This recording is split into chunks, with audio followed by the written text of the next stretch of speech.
नमस्कार, स्वागत है आपका। मैं हूं आपके साथ सुमित गुप्ता। आप देख रहे हैं मारो राजस्थान। सबसे पहले बात मंत्रिमंडल पुनर्गठन को लेकर बड़ी सियासी हलचलों की, फिर बात करेंगे कांग्रेस के किसान विजय दिवस की, जहां कांग्रेस ने बीजेपी और केंद्र सरकार पर जमकर निशाना साधा, और आखिर में बात शहर शहर रफ्तार के कहर की। इन खबरों के साथ और भी खबरों पर विस्तार से करेंगे बात, लेकिन सबसे पहले एक नजर टॉप 10 ब्रेकिंग पर। मंत्रिमंडल पुनर्गठन पर अपडेट सबसे पहले आपको दे देते हैं। होटल मैरियट में सियासी हलचलें अब तेज हो गई हैं। मुख्यमंत्री अशोक गहलोत और माकन के बीच मंत्रणा हुई। मुख्यमंत्री यहां से बातचीत करके निकल गए। इसके बाद अब सचिन पायलट भी अजय माकन से मुलाकात करने के लिए यहां पहुंच सकते हैं। कभी भी मंत्रिमंडल पुनर्गठन हो सकता है, ये मुख्यमंत्री ने कहा। कभी भी हो सकता है। हालांकि तारीख कल की आई है, शाम 4 बजे शपथ ग्रहण समारोह की तारीख फिक्स हो गई है, समय निश्चित हो गया है। मंत्रिमंडल पुनर्गठन का ऐलान कभी भी हो सकता है, ये कह दिया है मुख्यमंत्री अशोक गहलोत ने।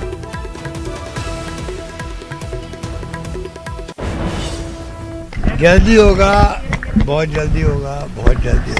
सर क्या फॉर्मूला बना है, कैसे? कभी भी हो सकता है। अजय माकन जी बताएंगे आपको, और कभी भी हो सकता है। सर जादूगर की पोटली से क्या निकलने जा रहा है? सब अच्छे निकलेगा, सब अच्छे निकलेगा। कल की संभावना है सर? अब देखिए, जब तक हाँ कुछ भी हो सकता है, क्योंकि अभी डिपेंड करेगा कि अजय माकन जी संपर्क में है दिल्ली के, तो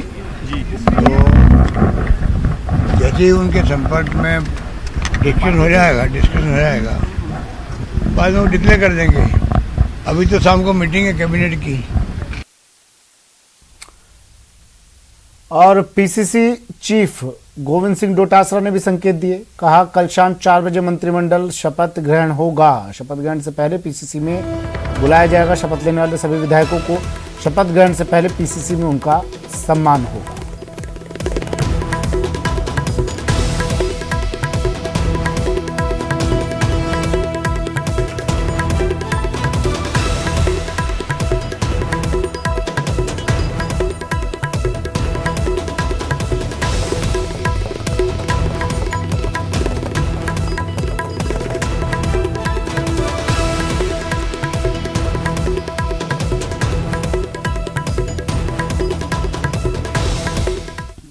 बाबूलाल दहल मेरे सहयोगी हमारे साथ जुड़ गए हैं सीधा। बाबूलाल, अपडेट दीजिए पहले।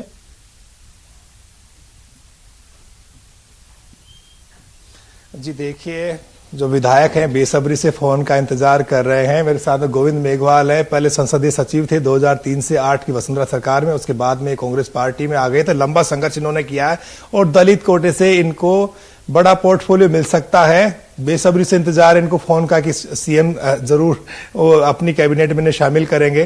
गोविंद जी, लग के आ रहा है, संभावनाएं बड़ी प्रबल दिख रही हैं। देखिए, इस मामले में मैं कंपटीशन में नहीं हूं, क्योंकि हम लोग सभी लोग जो है आदरणीय अशोक गहलोत जी की टीम के लोग हैं और टीम वर्क के रूप में काम करते हैं। और मुख्यमंत्री जी पूरे राजस्थान में इस तरह का विजन है कि हमें पुनः सरकार बनानी है, इसलिए अभी हमारी ड्यूटी जो लगाई हुई है मुख्य रूप से वो कैंपों में लगाई हुई है। क्योंकि जो प्रशासन गांवों की ओर चल रहा है, मैं प्रत्येक कैंप में जा रहा हूं। मेरा बेटा जो प्रधान है वो भी अपने कैंप अटेंड कर रहा है। मेरी बेटी सरिता है चौहान, जिला परिषद मेंबर है, वो भी कोई भी कैंप चुका नहीं रहे, क्योंकि अब हमारा टारगेट 2023 है। हम 23 है। लेकिन गोविंद जी, आपको जिम्मेदारियां तब दे रखी है ना जब उनको भरोसा है कि आप उनकी टीम में अच्छा काम कर सकते हैं। आपको लग रहा है कि बुलावा तो आएगा? देखिए, आप जैसा कि देख रहे हो कि मुझे मुख्यमंत्री जी ने खूब बजट दिया है। नहरों के अंदर 500 करोड़ रुपए दिए, जल मिशन में करीब 600 करोड़ रुपए दिए, रोडों में बहुत पैसा दिया है, स्कूलों में बहुत पैसा दिया है, बिजली में बहुत पैसा दिया है। तो मैं मेरे कार्य पर ध्यान दे रहा हूं और मुख्यमंत्री जी पर भरोसा है कि जो वो करते हैं वो ठीक करते हैं। दूसरा, आप जानते हैं कि आदरणीय जो अशोक गहलोत जी है वो एक हिंदुस्तान के जाने माने नेता है। हमारा सौभाग्य प्राप्त है कि एक गांधीवादी विचारों के नेता। और अभी जो जिस तरह से मोदी जी और अमित शाह ने पूरे देश में हालात बिगाड़ रखे हैं, डेमोक्रेसी को खतरे में डाल रखी है, कोरोना में लाखों लोग मर गए। आप ये तो बताइएगा कि कोई इंडिकेशन होगा, तभी तो आप जयपुर आए होंगे। आज आपकी मुख्यमंत्री जी से आई टू आई आपका कनेक्शन भी हुआ होगा जब आप कार्यक्रम में गए थे। बॉडी लैंग्वेज क्या बता रहे थे? आपको लग रहा है सीएम साहब की नजरें मेहरबान हैं? देखिए, कल मुख्यमंत्री जी बांसवाड़ा के दौरे पे थे। कल हम शाम को मेरी ड्यूटी लगी थी कि माकन जी को रिसीव करने जाना है, तो मैं माकन जी को वहाँ लेने गया था, रिसीव करने गया था।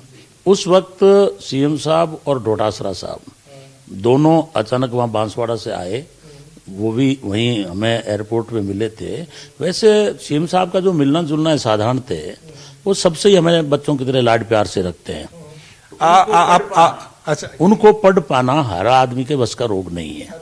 क्योंकि मुझे जब वो उपाध्यक्ष बनाया था तो मुझे भी पता ही नहीं था कि मुझे उपाध्यक्ष बनाएंगे और मंत्री बनाएंगे तो मंत्री का देखो मैं रेस में हूं नहीं, और यदि वो कोई जिम्मेवारी देते हैं तो निभाएंगे, लेकिन मुझे ऐसा नहीं लग रहा, क्योंकि मुख्यमंत्री जी जिसको भी बनाएंगे हम उनके साथ में हैं। एससी में अभी कोई कैबिनेट मंत्री नहीं है और आपकी वरिष्ठता का ध्यान रखते हुए चर्चाएं यही चल रही हैं कि आपको कैबिनेट मंत्री बनाया जाएगा। आप जिस बिरादरी से ताल्लुक रखते हैं उसकी बड़ी आबादी है, बड़ा वोट है, तो आपकी जो दावेदारी है उसको लगता नहीं कि सीएम साहब इग्नोर कर पाएंगे, क्योंकि उनको आप जैसे कर्तव्यनिष्ठ लोग चाहिए जो पार्टी को मजबूत करें और जो खूब दौड़ धूप करें पार्टी के लिए आगे, यानी 2023 में पार्टी को सत्ता में लाने के लिए जो काम आप कर सकते हैं, कोई दूसरा विकल्प दिख नहीं रहा आपके अलावा। क्योंकि देखिए जो अनुसूचित जाति का वोट है, विशेषकर जिस बिरादरी से मैं आता हूं, मेघवाल कम्युनिटी से, ये आजादी के बाद में अधिकतर कांग्रेस में रही है, और मेरा अभी जो फोकस है कि दलित वोट को कांग्रेस का साथ जोड़ना, क्योंकि अंबेडकर मूवमेंट विचारधारा और कांग्रेस विचारधारा ये दोनों इस देश को मजबूत करती है। क्योंकि डॉक्टर साहब भीमराव अंबेडकर साहब ने देश को संविधान दिया और उस संविधान को मजबूती से कांग्रेस ने लागू किया। यदि कांग्रेस के नेता नहीं होते तो संविधान ही लागू नहीं होता।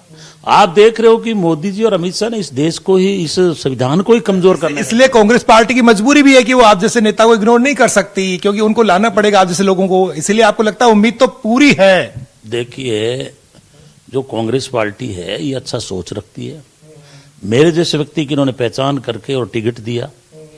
अन्यथा ये जो भारतीय जनता पार्टी है ये अनुसूचित जाति के लीडरों का बिल्कुल मजाक उड़ाती है, चलते में टिकट काट देती है। उनको बोलने की आजादी नहीं है, और बोलना है तो वो ही खाली धार्मिक कट्टरता फैलाओ, सांप्रदायिकता जहर फैलाओ, और हिंदू और मुसलमान के दंगे कैसे हो, उनकी साजिश के अंदर वो लगे रहते हैं। गोविंद जी आपको क्या लगता है, इतना काम किया है तो आपके काम का इनाम जरूर मिलने वाला है, ऐसा आपके माहौल आसपास रहने वाले लोग बता रहे होंगे, कुछ इशारा आया होगा? देखिए अशोक गहलोत जी जो है वो हमारे गार्जियन हैं। मैं उनकी विचारधारा से, उनकी सोच से और उनके अनुभव से बहुत ज्यादा प्रभावित हूं। हम उनके सिपाही के रूप में काम करना बात चाहते करने हैं। के लिए अभी हमारा लक्ष्य जो है गोविंद मेघवाल नाम चर्चाओं में है कि इनका भी नाम शामिल हो सकता है। हालांकि कह रहे हैं मैं सिर्फ एक कार्यकर्ता हूं और मैं किसी रेस में नहीं हूं और ना ही मैं किसी उम्मीद को लेकर बैठा हूं। मैं एक सामान्य कार्यकर्ता की तरह पार्टी को, अपनी सरकार को अपनी सेवाएं दे रहा हूं। ये थे गोविंद मेघवाल जो कह रहे हैं। बड़ी खबर है, मंत्रिमंडल पुनर्गठन का काउंटडाउन 1 घंटे बाद मंत्री परिषद की अहम बैठक होनी है। नई टीम पर मंथन होगा। कल शाम 4 बजे राजभवन में शपथ ग्रहण की तैयारी तो हो ही रही है। 1 घंटे बाद बड़ी बैठक। होटल मैरियट में सियासी हलचलें भी तेज हो गई हैं। सचिन पायलट भी यहाँ पहुंच सकते हैं कभी भी। दिनेश मेरे सहयोगी हमारे साथ फोन लाइन पर जुड़े हुए हैं। दिनेश, होटल मैरियट की बात बताइए, 1 घंटे बाद होने वाली मीटिंग की बात बताइए। सचिन पायलट कितनी देर में पहुंचेंगे? देखिए, सचिन पायलट को लेकर तो अभी संभावना ही है कि वो मुलाकात कर सकते हैं, क्योंकि अजय माकन तो फिलहाल होटल मैरियट में ही रुके हुए हैं। लेकिन मुख्यमंत्री अशोक गहलोत की तकरीबन 1 घंटे मंत्रणा हुई है होटल में और मुख्यमंत्री निकल चुके हैं सीएमआर के लिए, सीएमआर पहुंच चुके हैं। अब जो है 1 घंटे बाद महत्वपूर्ण बैठक जिस पर सबकी नजर है कि मंत्रिपरिषद की बैठक होनी है मुख्यमंत्री निवास पर, और ये एक तरीके से औपचारिक बैठक होगी। माना यही जा रहा है कि इस बैठक में मंत्रियों से इस्तीफे ले लिए जाएंगे और उसके बाद कल मंत्रिमंडल पुनर्गठन होगा।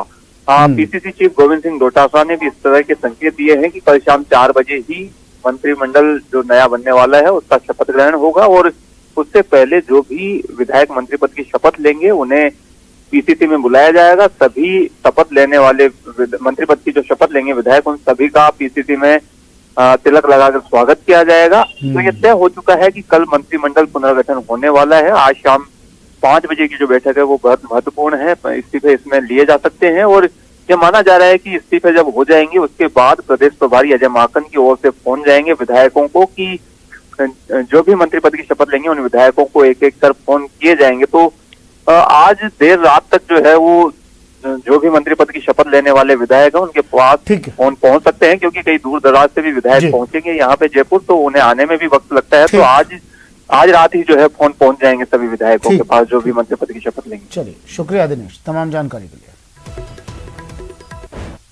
भारत के अपने शॉर्ट वीडियो शेयरिंग ऐप चिंगारी ने क्रिप्टो सोशल टोकन गारी के साथ क्रिप्टो करेंसी बाजार में धमाकेदार कदम रखा है। सुपरस्टार सलमान खान गारी के ब्रांड एम्बेसडर हैं। चिंगारी ऐप भारत में खासा लोकप्रिय हो रहा है और सोशल मीडिया कैटेगरी में बेस्ट ऐप का खिताब भी पा चुका है।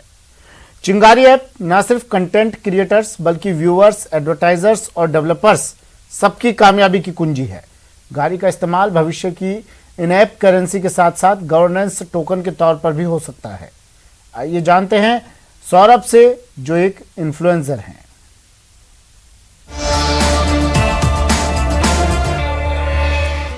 ये कंटेंट क्रिएटर या इन्फ्लुएंसर ये कोई जॉब है, कोई वर्क प्रोफाइल है, इसको कोई सीरियसली नहीं लेता है। इसके दो सबसे बड़े रीजन हैं। पहला, कंटेंट मोनेटाइजेशन की स्टेबिलिटी नहीं है, और दूसरा, आगे चल के क्या होगा किसी को कुछ नहीं पता। ये क्वेश्चन हमेशा बने रहते हैं।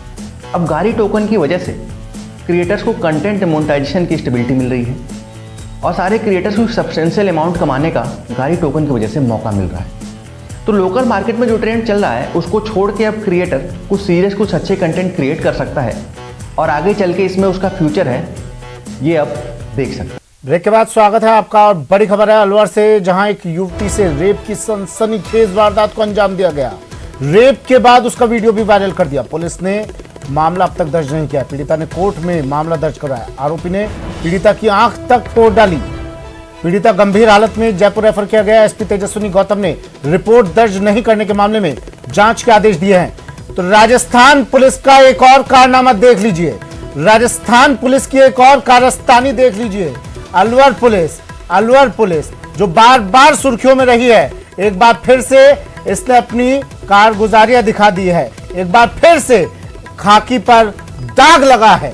एक युवती के साथ रेप की वारदात को अंजाम दिया गया और जब ये युवती थाने पहुंची तो इसका मामला तक दर्ज नहीं किया गया।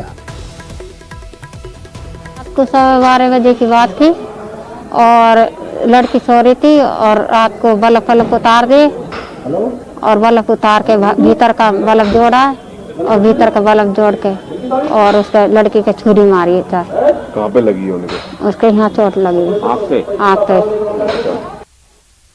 राजेंद्र मेरे सहयोगी फोन लाइन पर जुड़ गए हैं अलवर से। राजेंद्र, इतनी नकारा, इतनी निकम्मी कैसे हो रही है ये अलवर पुलिस? क्या कार्रवाई की जाएगी इन लोगों पर अब?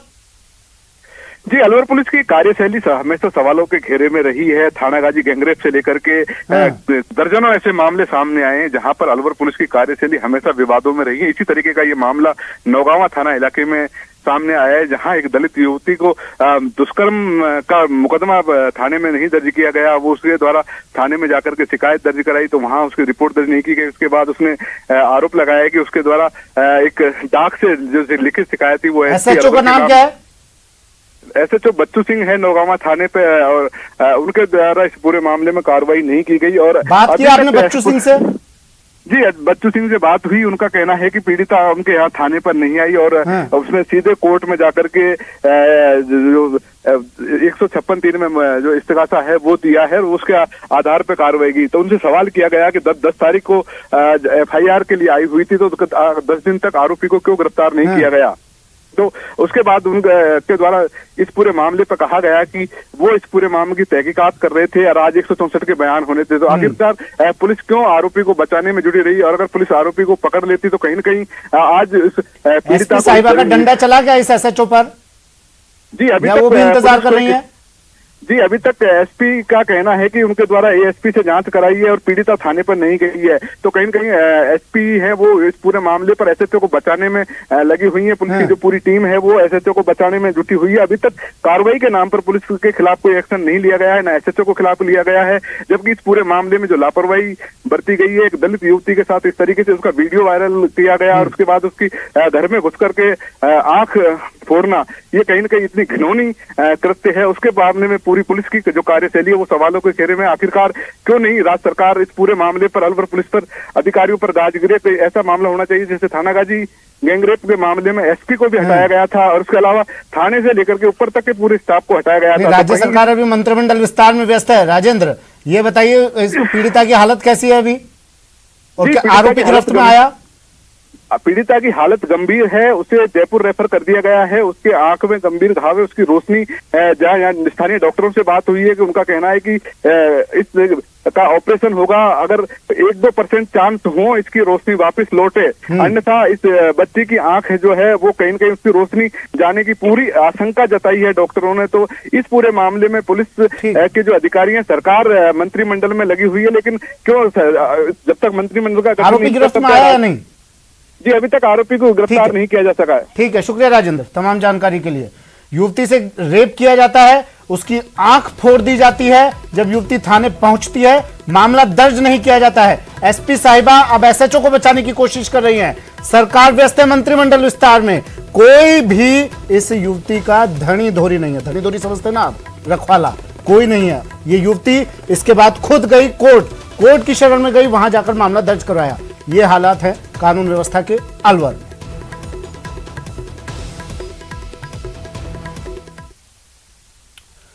एक और बड़ी खबर राजसमंद से। महिला के अंतिम संस्कार पर विवाद हुआ है। राजसमंद में जमीन से शव को निकालने की तैयारी अब की जा रही है। डेरे की जमीन पर इसे दफना दिया गया था, शव को दफना दिया गया था। गांव वालों ने अब अंतिम संस्कार पर आपत्ति जताई है। मृतका के शव को कब्र से बाहर निकाला जाएगा, फिर उसका अंतिम संस्कार किया जाएगा।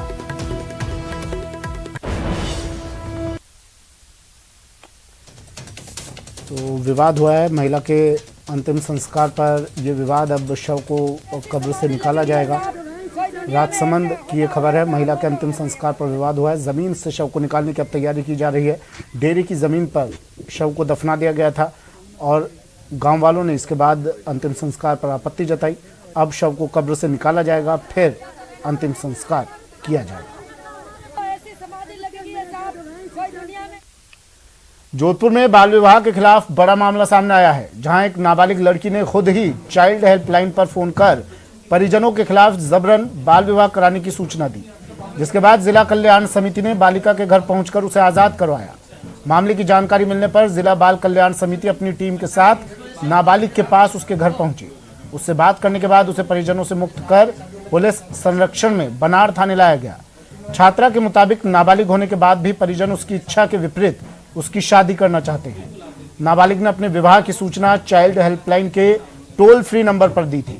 हेल्पलाइन से जानकारी मिलते ही जिला बाल कल्याण समिति एक्शन मोड में आ गई। जोधपुर के नांदड़ी क्षेत्र का एक मामला जब संज्ञान में आया कि एक बच्ची के जबरन बाल विवाह करवाया जा रहा है, तुरंत प्रभाव से पूरे मामले को गंभीरता से लेते हुए मेरे स्वयं के द्वारा जिला कलेक्टर महोदय से टेलीफोन पर बातचीत की। कलेक्टर महोदय ने तुरंत प्रभाव से एक टीम गठित करके वहां भेजी। साथ ही साथ जोधपुर बाल कल्याण समिति भी वहां पहुंची और बच्ची के बाल विवाह को रुकवाया। डूंगरपुर जिले के सीमलवाड़ा कस्बे में शुक्रवार की रात ठंड से ठिठुरते लावारिस भाई और बहन के लिए धम्बोला पुलिस मददगार बनी। पुलिस ने सामाजिक सरोकार निभाते हुए दोनों बच्चों को चाइल्ड लाइन के सुपुर्द किया। सीआई भैयालाल आंजना ने बताया कि रात्रि गश्त के दौरान एक दुकान के बाहर फुटपाथ पर ठंड से ठिठुरते हुए दो बच्चे नजर आए। दोनों बच्चों ने बताया कि वो गुजरात के वडा गांव के रहने वाले हैं। पिता की मौत हो गई, माता को मामा ले गए और दोनों भाई बहन के साथ मारपीट करते हैं। मारपीट से तंग होकर भाई बहन सीमलवाड़ा कस्बे में पिछले 12 दिनों से रह रहे हैं। भीख मांगकर पेट भर रहे हैं। पुलिस ने दोनों बच्चों के खाने पीने और कपड़ों की व्यवस्था की। फिर लावारिस बच्चों के संरक्षण को लेकर चाइल्ड लाइन को सूचना दी, जिसके बाद दोनों बच्चों को मुस्कान संस्थान के बाल गृह में रहने और खाने की व्यवस्था की गई है।